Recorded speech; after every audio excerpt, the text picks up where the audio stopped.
उनके लिए पानी का इंतजाम कर रहे हैं। वहां की सत्ता ने वो जो डिपार्टमेंट है, जिस डिपार्टमेंट में उनका वेरिफिकेशन होता है, उनमें 11 के 11 मुसलमान बैठा रखे हैं। उस लड़ाई के बीच में 2 से 2,500 परिवारों को ढंडोरा नहीं पीटा, क्योंकि हमारे ही दलाल, हमारे ही चाटुकार सत्ता को बता के आएंगे ये ऐसा कर रहे हैं। 2,500 बहन बेटियों को बसा दिया। उनके लिए हमारा दिल नहीं पसीजता, हम उनके लिए नहीं रोते। हम इतने मक्कार हैं। एक सीमा नाम की कोई महिला बॉर्डर क्रॉस करके 4 बच्चे साथ लेके आई है। हिंदू समाज को टेलीविजन पर देखता हूं, शर्म आती है। हमारी भाभी है, हमारी अपनी है, इसका दिल साफ है। वो जो 2,500 अपनी इज्जत लुटवा के आए हैं, उनका दिल दुनिया में सबसे साफ है। चंदा कर रहे हैं, कोई उसे नेक दे रहा है, कोई उसकी आरती उतार रहा है। अरे मक्कारों यार, अपनों को पहचानो। सीमा ऐसी इस देश में बहुत सारी आई और अपना रंग दिखा के चली गई। हम भावुकता में कुछ भी बकवास करते हैं। आप में से कोई माई का लाल पैदा नहीं हुआ जो जाके दिखाए मुझे बॉर्डर क्रॉस करके। एक दिखाए जा करके, मैं देखता हूं कितना प्यार उमड़ता है। लेकिन पूरे देश के टेलीविजन पे एक पाखंड चल रहा है। सीमा भाभी वो तो रहती है, वो तो अच्छी है, उसने तो ये कर लिया, उसने वो कर लिया। आपके सामने सब कुछ हो रहा है, तब भी समझ नहीं आ रहा। कौन समझाएगा आपको भाई? उनके लिए कोई नहीं पहुंचा कि दिल्ली से गाड़ी पकड़ के जरा चले जाएं हम जैसलमेर में, और जो हमारा प्यार उमड़ रहा है वो भी किसी की बहन बेटी है, और वो भी हमारे खून की है, और अपनी इज्जत बचा के इस्लामिक देश से आई है। उसको नहीं करेंगे क्योंकि उससे टेलीविजन में बकवास करने का मौका नहीं मिलता है। इसलिए मुझे गुस्सा है।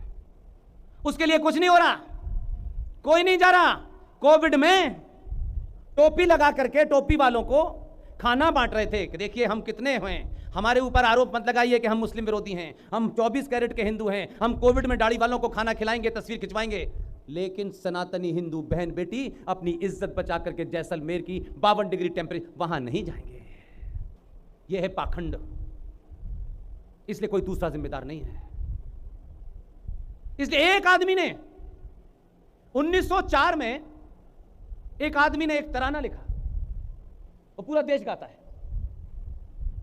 उस तराने को हमारे यहां नेशनल सॉन्ग बना दिया है।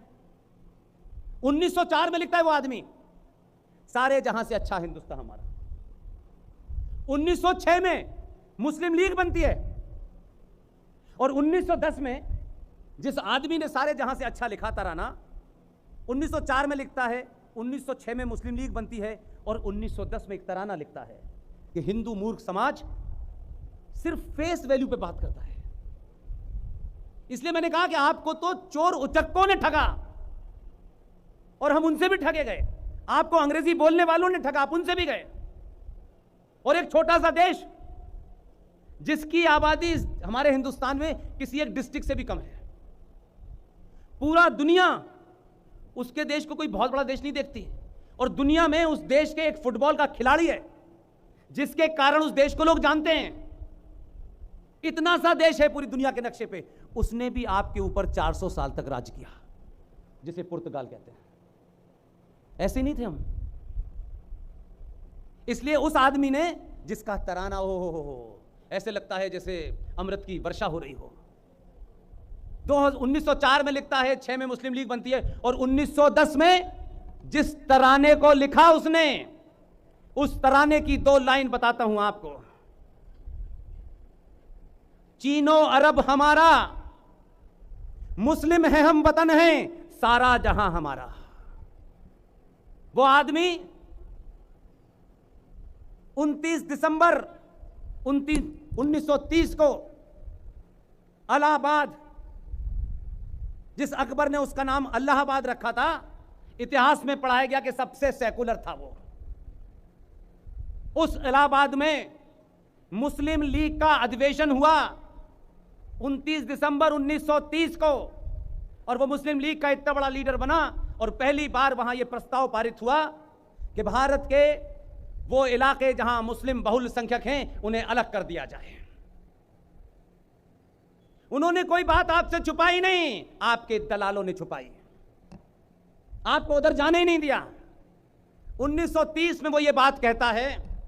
1940 23 मार्च 1940 को लाहौर के अंदर मुस्लिम लीग का प्रस्ताव पारित होता है। उस प्रस्ताव में कहा जाता है हमारी एक मन से मांग है मुसलमानों के लिए अलग पाकिस्तान।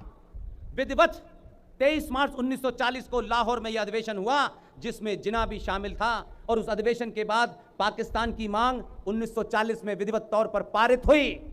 आप इस कड़ी को समझिए, तब मैं जो बात आपके जहन तक लाना चाहता हूं ताकि आपको तथ्यों से पता रहे, आज के युवा को पता रहे, उन लोगों को पता रहे जो वो इतिहास पढ़ाते हैं, उन लोगों को पता रहे वो चौक चौपाल पे जो बोलते हैं, उन लोगों को सुनाई दे कि सत्ता के कानों तक जाए कि हम ऐसे नहीं चिल्ला रहे हैं। 40 में पास हुआ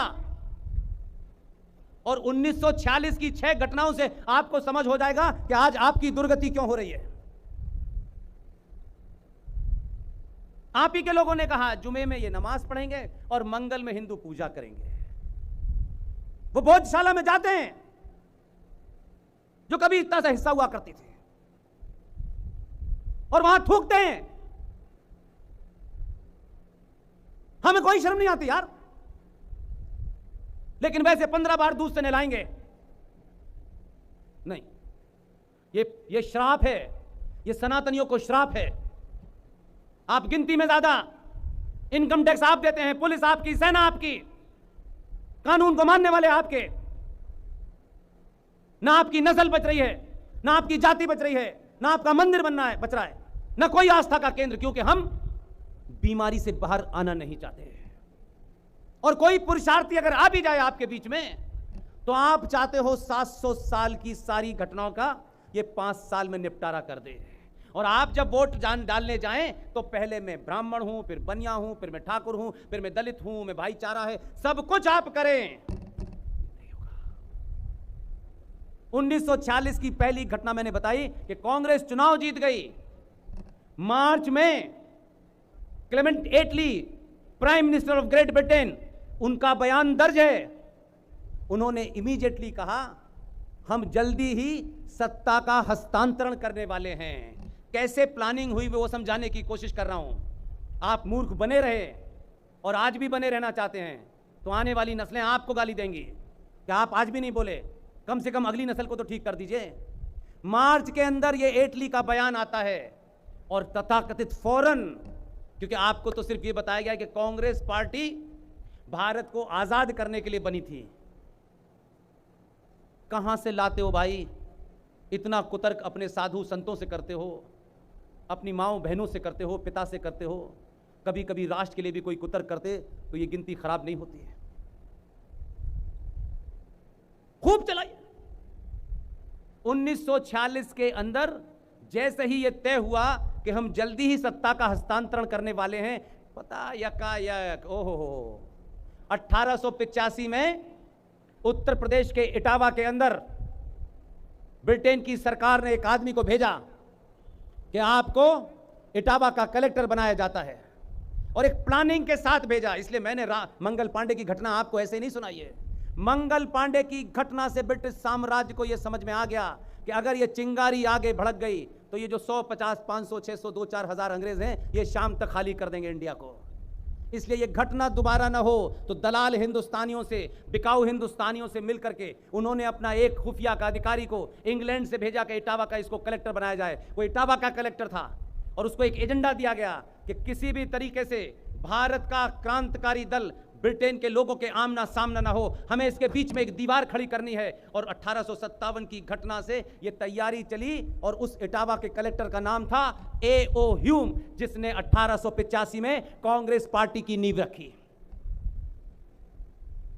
और उसने क्या कहा कि देखिए हम चाहते हैं कि भारत के लोगों को ग्रेट ब्रिटेन सत्ता जल्दी आपको दे दे, इसलिए यह ग्रुप हमने बनाया है ताकि लाइक माइंडेड लोग, क्योंकि जो हमारे यहां टोपी लगा करके, शेरवानी पहन करके, हाथ में शाम को रंगीन गिलास लेकर के जिन लोगों को शौक था, ऐसे सारे चाटुकारों को उन्होंने इकट्ठा करा और उसका नाम दिया कि ये भाई एक क्लब है और लाइक माइंडेड लोगों का क्लब है, इसे कांग्रेस कह देते हैं हम। तो इंडियन नेशनल कांग्रेस की नींव एक अंग्रेज ने रखी, ये सोच करके कि कोई घटना घटेगी तो फौरन सारे लोग इस कांग्रेस के पास जाएंगे और कोई क्रांतिकारी कहीं सड़क पे किसी को मारे ना, तो एक बफर स्टेट क्रिएट करने के लिए कांग्रेस बनी थी। उस एओ ह्यूम ने कांग्रेस पार्टी बनाई। तो आप सोचिए कहां से तैयारी की, और जब उनको लगने लगा कि भारत की सेनाओं के अंदर विद्रोह होने लगा है, सुभाष चंद्र बोस की 60,000 की सेना में से 26,000 सैनिक मारे गए, उन्होंने विद्रोह कर दिया ब्रिटिश सरकार के खिलाफ। सरदार पटेल को भेजा दिल्ली से कि आप सेनाओं से जाके बात करें कि भाई कोई विद्रोह करने की जरूरत नहीं है, जल्दी ही सत्ता का हस्तांतरण होगा, ताकि कांग्रेस पार्टी इसके लिए काम कर रही है। मार्च में एटली ने यह बयान दिया, 1946 की 6 घटनाएं हैं। फौरन इमीडिएटली कांग्रेस पार्टी ने क्या किया,